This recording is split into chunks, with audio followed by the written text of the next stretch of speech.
All right, welcome back to LimFit's 2-Minute Tuesdays. Hope everyone's had a great start to the week and getting stuck in their health and fitness goals. Great question from Adam this week, who asked, how do I avoid weight gain when I'm quitting smoking? So this is a great question. So 2 minutes on the clock. Let's see what we can do. All right, so at the end of the day, smoking's a habit. Now, if you need to change a habit, you don't just take it away. You need to replace it with something else. If I take something away from you, you're going to think about it more. So this is where psychology and habit change really come into effect. You can't take something away without replacing it with something else. And now this is where people put on weight, because nicotine has been associated with comfort and stress relief.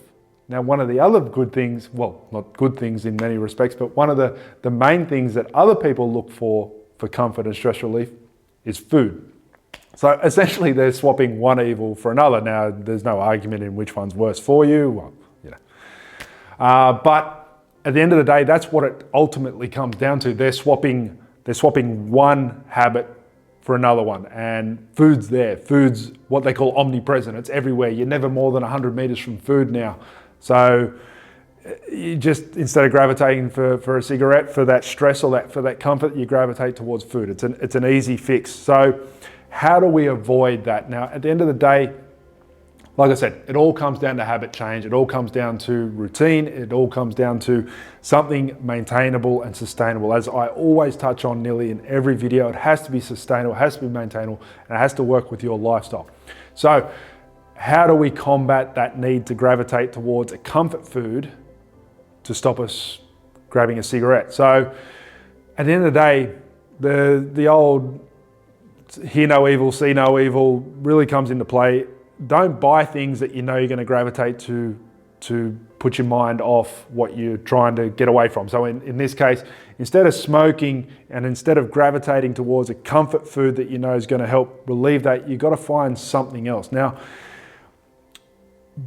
funny enough, exercise is one of the best mood enhancers that you can get for free, all right? And the best thing about it is it's a very powerful motivator when it comes to habit change. So one of the most successful modalities that I've implemented with someone who's quitting smoking is every time they feel like a cigarette, I tell them to do 10 push-ups. I'm not kidding. Just 10 push-ups. Now, if they can't do 10 push-ups, then they do 10 variations of whatever they can do, or another exercise. Something that they don't need any equipment for. As soon as you start thinking about, all right, I'm going to have I need a cigarette, or you could use this for food as well, comfort food. At the end of the day, we're swapping one habit for another, and 10 push-ups. Now, it got quite funny because this client was actually doing them at work, so you could see how that could turn into an interesting scenario.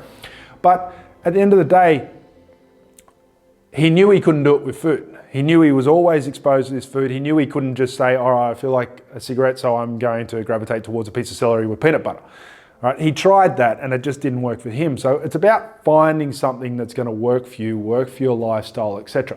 Now, for some people, having celery on hand with a bit of peanut butter is going to be perfect for them. But at the end of the day, you've got to be careful as well, because this is also how you're going to, the nut butter in this particular example, a lot of calories, you're going to put on weight that way. So it's about finding a happy medium that's going to keep you away from, well, once again, in this case, reaching for a cigarette and implementing a healthier lifestyle modality at the same time. So instead of swapping one evil for another, we're improving on our progressive envelope, so to speak. So it has to work for you. If doing 10 jumping jacks or 10 burpees or 10 push-ups or 10 sit-ups every time you think that you need to go, or that when you get in that head, oh, I'm going to go buy a packet of cigarettes or something, if that works for you, that's awesome. If supplementing that out for a piece of fruit, you could end up eating too much fruit. You can see where people get into trouble here. Even trying to make good nutritional choices could end up with a huge overflow of calories at the end of the day. So this is why I have used exercise a number of times for people who are giving up cigarettes, junk food.